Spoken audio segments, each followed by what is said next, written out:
will discuss Ampere's law. तो आपने electrostatics में दो लॉज किए हैं. First was Coulomb's law and second was Gauss law.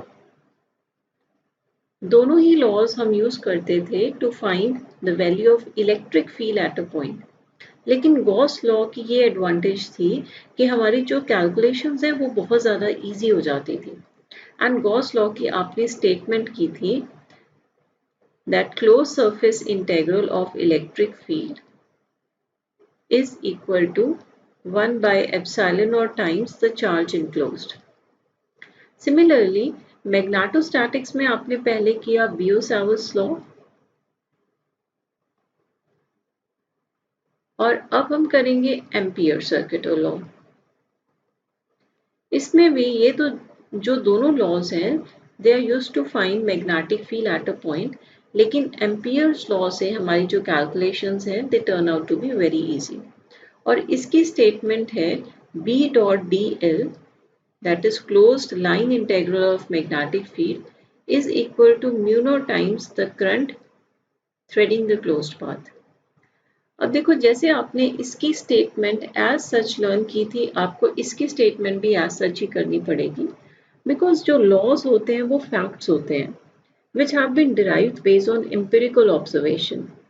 And ये जो लॉज होते हैं ये हमें एज सच एक्सेप्ट करने पड़ते हैं because they hold true in every situation. अब गॉस लॉ में आपने जो सरफेस ली थी जिसे आप कहते थे इमेजिनरी सरफेस, गॉसियन सरफेस लेते थे, वैसे एम्पियर्स लॉ में आप एक लूप लोगे that is known as Amperian loop. तो जैसे यहाँ पे आपने क्लोज सरफेस ली थी, जैसे आपने स्फीयर ले सकते हो, रेक्टेंगुलर क्लोज सरफेस ले सकते हो, सिलेंड्रिकल क्लोज सरफेस लेते हो, वैसे जहाँ पे आपने लूप लेना होता है वो क्लोज्ड एम्पीरियन लूप लेना होता है. इस तरह का कोई भी आर्बिट्ररी शेप भी हो सकती है, सर्कुलर शेप भी हो सकती है. So Ampere's law states that line integral of magnetic field around a closed path is equal to mu naught times the current threading the closed path. तो हमने ये इसकी जो स्टेटमेंट है ये एज सच करनी है और फिर हमने इसका प्रूव करना है. अब लाइन इंटेग्रल आप पहले भी यूज कर चुके हो जब आप वर्क डन फाइंड करते हो कि मान लो यहाँ पे कोई भी आर्बिट्ररी शेप का पाथ है आपके पास, या हर पाथ पे जो फोर्स लग रहा है किसी भी ऑब्जेक्ट पे, जो ऑब्जेक्ट मान लो पॉइंट ए से पॉइंट बी तक मूव कर रहा है, उसका मैग्नीट्यूड और डायरेक्शन डिफरेंट है. तो अगर आपने total amount of work done find करना है तो आप कैसे करते हो? Since magnitude and direction of force is different, तो यहाँ पे आप एक स्मॉल पाथ ले लेते हो ऑफ लेंथ dl और इस पे आप फोर्स देखते हो कि उस पॉइंट पे फोर्स कितना लग रहा है. फिर आप small amount of work done find करते हो F डॉट dl एंड अगर total amount of work done find करना है फिर आप इस वैल्यू को इंटीग्रेट करते हो. तो यहाँ पे ये होती है लाइन इंटीग्रेशन. लेकिन यहाँ पे हमने लाइन नहीं लेनी, यहाँ पे हमने क्लोज्ड पाथ लेना है, मतलब हमने कुछ ऐसा क्लोज्ड पाथ लेना है, फिर हमने कोई छोटी वैल्यू यहाँ कैलकुलेट करके फिर उसकी इंटीग्रेशन करनी है. Now we have to prove Ampere circuit law. And Ampere circuit law prove करने के लिए हम बियो-सेवर्ट लॉ का रिजल्ट यूज करेंगे. तो इसमें हमने सर्कुलर पाथ के लिए करना है, हम आर्बिट्ररी पाथ के लिए भी कर सकते हैं उसे सॉल्व. अब यहाँ पे मैंने कंडक्टर ले लिया XY जिसमें से करंट I फ्लो कर रहा है. ये अपने आसपास मैग्नेटिक फील्ड जनरेट करेगा और हमें बियो-सेवर्ट्स लॉ के रिजल्ट से पता है कि अगर हमारे पास एक इनफाइनाइट लॉन्ग स्ट्रेट कंडक्टर है तो कोई भी पॉइंट P जो डिस्टेंस R पे है, तो इस पॉइंट पे ये जो कंडक्टर है वो मैग्नेटिक फील्ड बनाता है mu naught upon 4 pi 2I upon R. ये हमने बियो-सेवर्ट्स लॉ यूज करके प्रूव किया था, तो ये रिजल्ट हम यूज करेंगे इस स्टेटमेंट को प्रूव करने के लिए. So magnetic field at point P is equal to mu naught upon 4 pi 2I upon A. मतलब ये जो वाला जो डिस्टेंस है यहाँ पे आप ये R मान लो 2I अपॉन R. तो ये किसका रिजल्ट है? बियो-सेवर्ट्स लॉ का. अब हम लेफ्ट हैंड साइड से स्टार्ट करेंगे और हमें उसे राइट हैंड साइड के इक्वल प्रूव करना है. तो left hand side is B dot dl, so we will take B dot dl.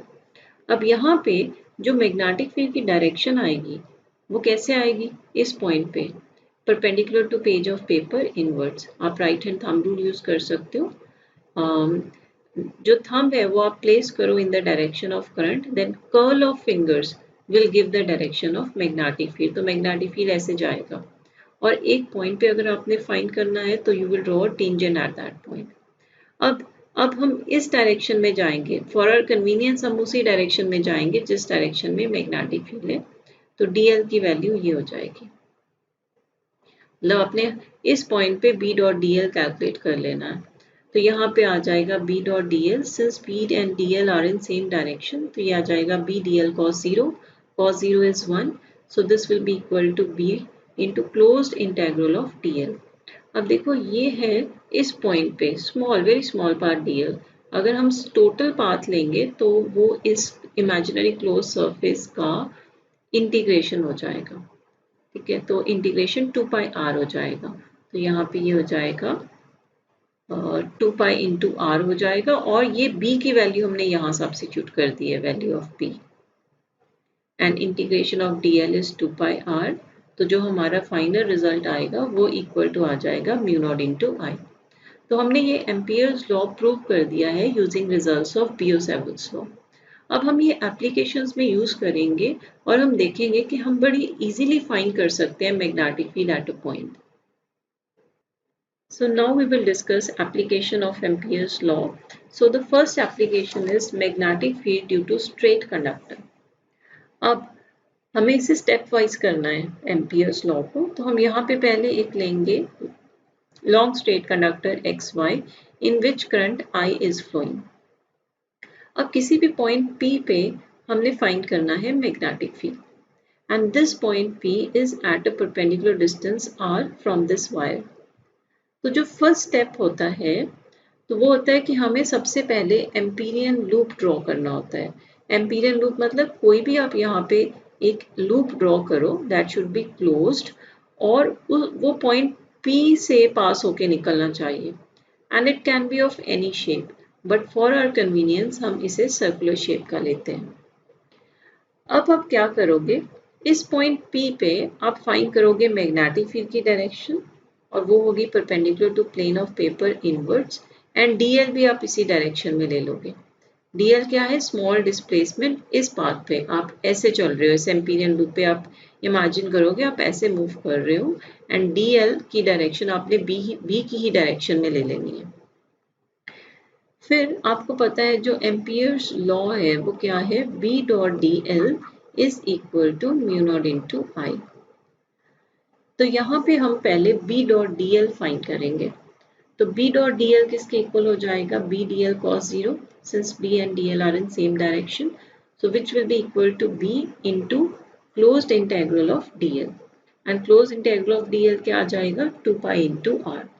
तो ये लेफ्ट हैंड साइड हमने सॉल्व कर ली। अब देखो हमने ये जो closed imaginary Amperian loop draw की है, हमने देखना है कि इसमें से कितना करंट इसमें से पास होके निकल रहा है, the current threading the closed path.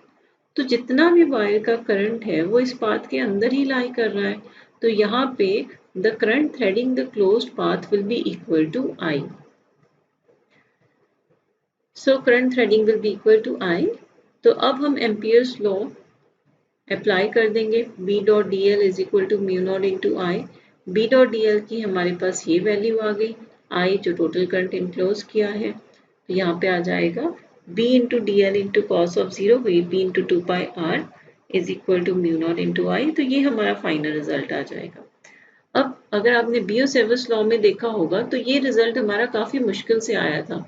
हमने पहले due to finite conductor find किया था और फिर हमने sin phi1 sin phi2 की वैल्यू सब्स्टिट्यूट की थी, और ये जस्ट हमारा 2-3 स्टेप्स में यहाँ पे रिजल्ट आ गया। So Ampere's law is very convenient to use if we want to find magnetic field at a point.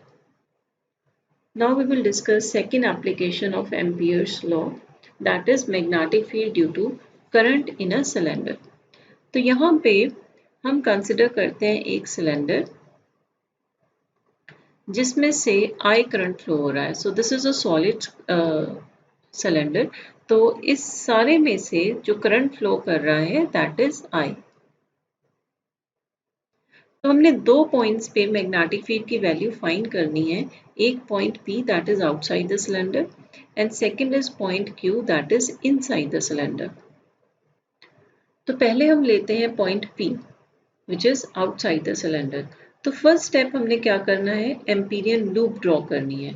तो यहाँ पे जो हम एम्पीरियन लूप ड्रॉ करेंगे, तो यहाँ पे हम एक closed imaginary closed path draw करेंगे पासिंग थ्रू पॉइंट P।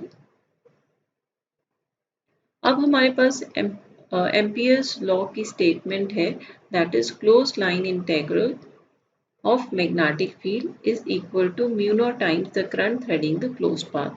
तो पहले हम इसकी लेफ्ट हैंड साइड सॉल्व करेंगे। तो पॉइंट P पे अब current is in upward direction, तो इस पॉइंट P पे जो मैग्नेटिक फील्ड की डायरेक्शन आएगी वो perpendicular to page of paper inwards आएगी।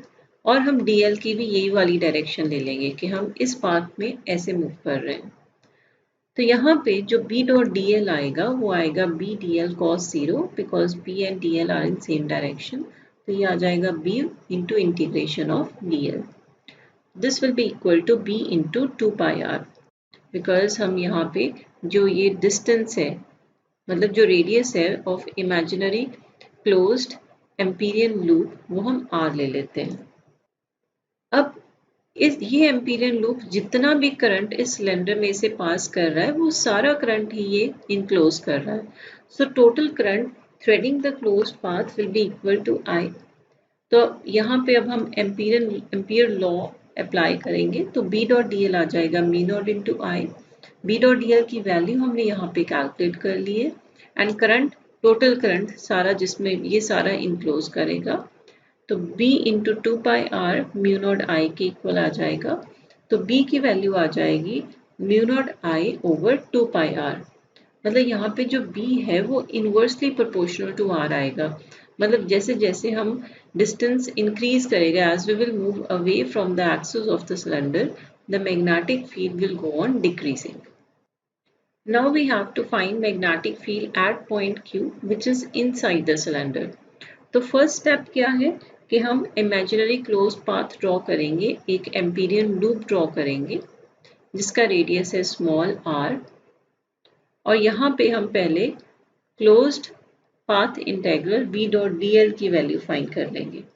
और हमें इसमें ये भी देखना पड़ेगा, अब देखो ये जो पाथ है यहाँ पे करंट सारा इस सिलेंडर में से पास कर रहा है। सो ये वाला जो लूप है ये सारे करंट को इनक्लोज नहीं कर रहा, तो हमें वो भी देखना पड़ेगा that what is the value of current enclosed by this Amperian loop.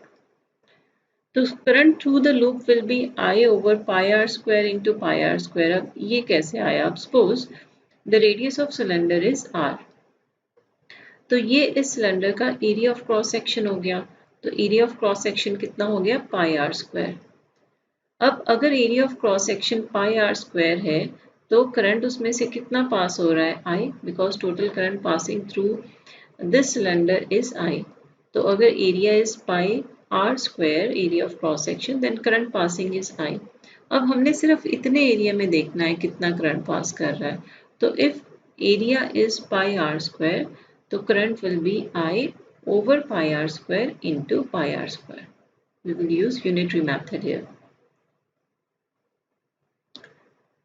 Now we will apply Ampere's law which is B dot dl is equal to mu naught into I।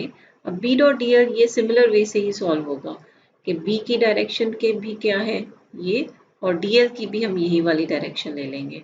तो वो हो जाएगा B into dl into cos of 0 that is B into 2 pi r। तो ये तो same result ही आ गया, लेकिन current enclose change हो गया। अब यहाँ पाई से पाई कैंसिल होगा तो करंट इनक्लोज होगा I r square over r square. तो जो मैग्नेटिक फील्ड की वैल्यू है वो वैल्यू आ जाएगी mu naught I r square over 2 pi r into capital R square. यहाँ से R कैंसिल हो जाएगा और वैल्यू इतनी आ जाएगी। मतलब यहाँ हम देख सकते हैं that B is directly proportional to R। तो हम यहाँ पे ग्राफ भी प्लॉट कर सकते हैं, graph between B and R। R is distance from axis of the cylinder।